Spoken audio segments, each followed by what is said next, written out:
Hi everyone, welcome again to another Teacher Joseph video clip. Today I'm using a different bit of podcasting software. This one's called Podcastle.ai. Now, the last few days I've been using Riverside.fm, but I couldn't quite get the audio right. It was loud and it wasn't loud. They had a few enhancements to use, which I tried, but it wasn't really working so well for me. And they allowed me 2 hours free to try. And I could see that it was very good and offered a nice transcript as well. But the transcript I wasn't able to put onto the YouTube clips. Podcastle.ai is a little bit cheaper, not much, but a little bit. It offers me transcripts and a set hours every month for recording. It's really good. The downside is it doesn't have an Android app, but it does allow me to import things, which probably would work well, although I'm not sure if it allows me just to import audio, but I can see a button saying import video at least.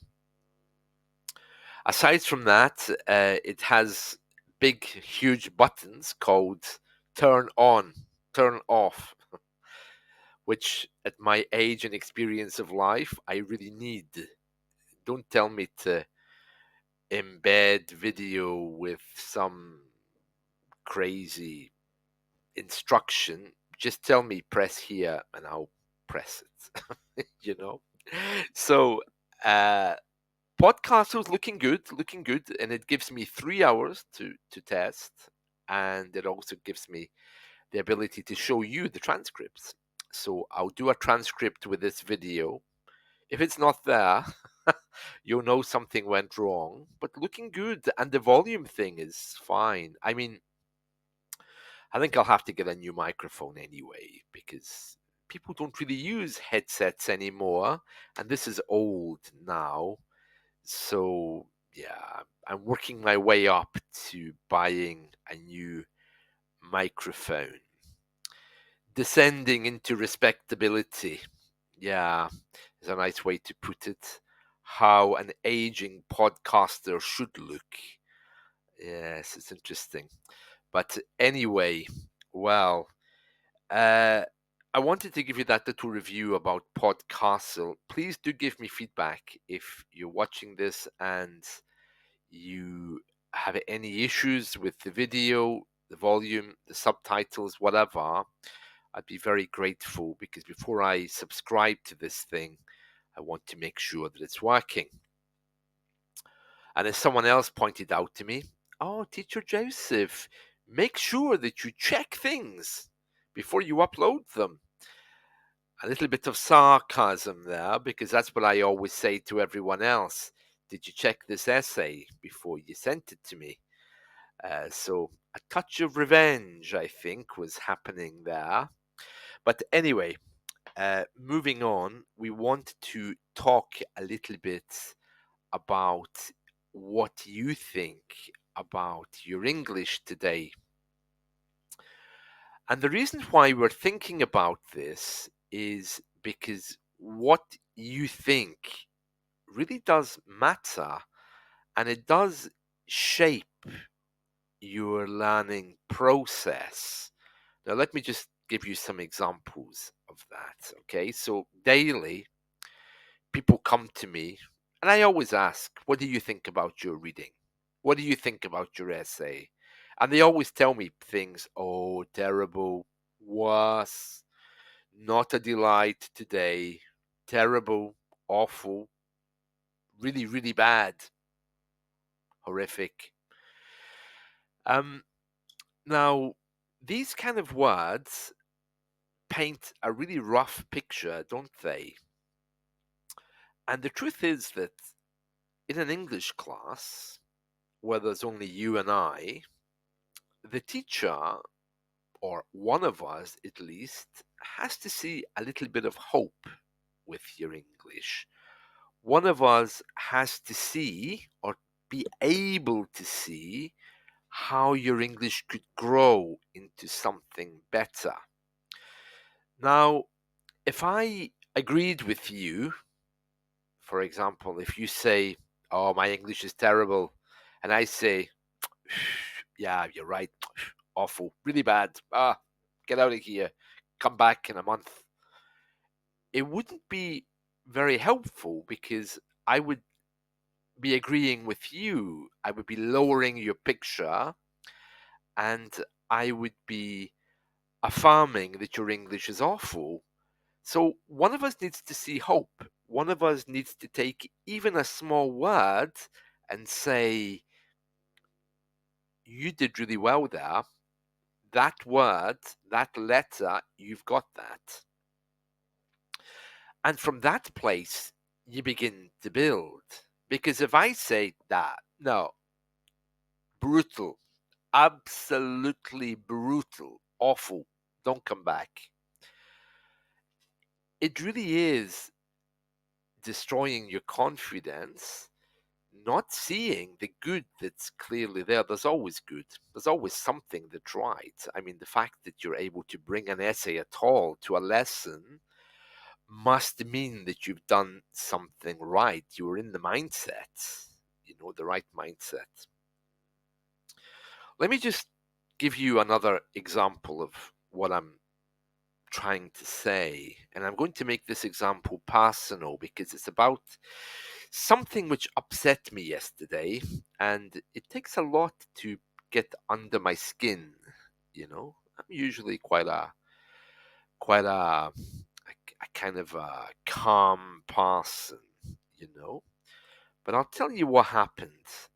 Yesterday, I was talking to a friend, and he said, "Oh, my autistic friend said that he's doing well at university. My autistic friend said this. My autistic friend said that. My autistic friend, yada yada yada. My autistic friend is going out today. My autistic friend is having lunch with me tomorrow." And I said, "Why do you call this person your autistic friend? Because autism is a disability." And he said, "Well, that's because he is. He's autistic. It's what he has. He's disabled." And I said, "Yeah, but if you had a weakness, how would you like it if I referred, for example, it was an old man, okay? How would you like it if I always said, 'Yeah, I'm going out with my old friend today. Yeah, my old friend, the one who's old, the aging friend. Yeah, I'm meeting him today. Yeah, yeah.'" I said, "How would you like that?" He said, "Well, of course I wouldn't, because I'm so much more than my age. I can be described in many other ways." I said, "Well, why don't you give your autistic friend an opportunity to show you how he can reach beyond that label of autism? If you drop the label, your expectations of him will be much larger." And I was hoping that the person was going to have one of those big aha moments, but actually he didn't have that. He just stared at me. Um, but my point is this: when it comes to English, you really need to be framing yourself in a way that allows growth. You don't need to say, "My English is perfect," but you do need to say or realize, "My English is okay today." And there's room there for it to improve. To insult your English isn't going to help. I remember my grandmother. She, a typical woman of her day, she was born, I think, in 1913 or 1914. But in the 1970s and 80s, when I knew her best, she was like a very typical British grandmother. We didn't and we don't celebrate food here. Food is not something that we do well. We just eat because we're hungry. We don't talk about mama's best dish as they do in some countries. But uh, she used to insult the food. She would be cooking it, and while she was cooking it, she would shout at it. Ah, potatoes, boil. Ah, boil, you swine, boil. And it was a little bit strange, especially when she was making sauces, because she would kind of command them to thicken. Thicken, you'll thicken. Oh, you useless sauce, you will thicken. And she used to keep doing this. And when the food came to the table, I always felt kind of sorry for it because it had been insulted. It had been almost torn apart by my grandmother when she lost her temper with it. And I can remember her opening the oven, staring at meat suspiciously. Cook, you will cook. It was quite tough. And of course, uh, what happened is we didn't really enjoy the food so much because the food isn't alive, but it was just a kind of a strange feeling. It wasn't something to celebrate. It was something which always seemed to be disappointing her and ultimately us. And my point is this: a mental atmosphere was being created, and that mental atmosphere was still around long after we had the food. Now, I'm not sure if you can imagine what that's like, but when you come to me and you say, oh, my English is terrible, my English is awful, my English is horrific, my English is brutal, um, what I'm doing in my mind is I'm saying, okay, where's the hope? Where is it? Where do I see the good? Where do I see the growth? Because if I allow myself to say, yeah, awful, terrible, yeah, terrible, go away, bzz, I'm lowering myself down to your standard when what I need to do is to lift your thinking up about your English. There's different ways I do that. One way is to create a space where you and I can talk about it, or to talk about your thinking generally. Because if you're saying your English is awful, it could be that you're thinking other things are too. Um, bad thinking is sometimes like a virus. It travels. It doesn't just exist alone. It comes from a wider thinking. So my point is this: um, what I try to do is to see you and your English in a higher way, and that means while you're telling me how bad your English is, I'm reframing in my mind that statement. I'm saying, no, it's not that bad. And I've noticed that usually when I tell people it's not that bad, they don't listen to me anyway because they've decided that's what it is, that's what it's like. And that's largely unhelpful. Um, so it's learning is a mental process, and much of my time is spent reframing your thoughts in order to get some kind of growth. Now, I don't need to tell you that's what I'm doing because, in the same way as my grandmother with the cooking, even if I say, you know, the food's not that bad, she's not going to believe me anyway.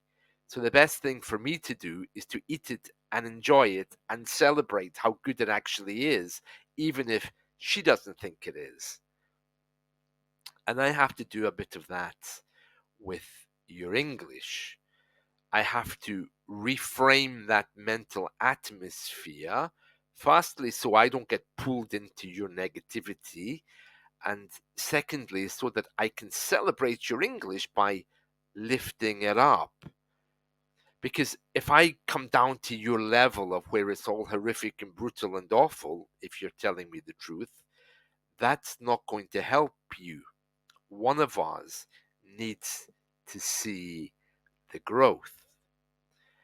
And so, if we apply that on a wider scale, this is what teachers do.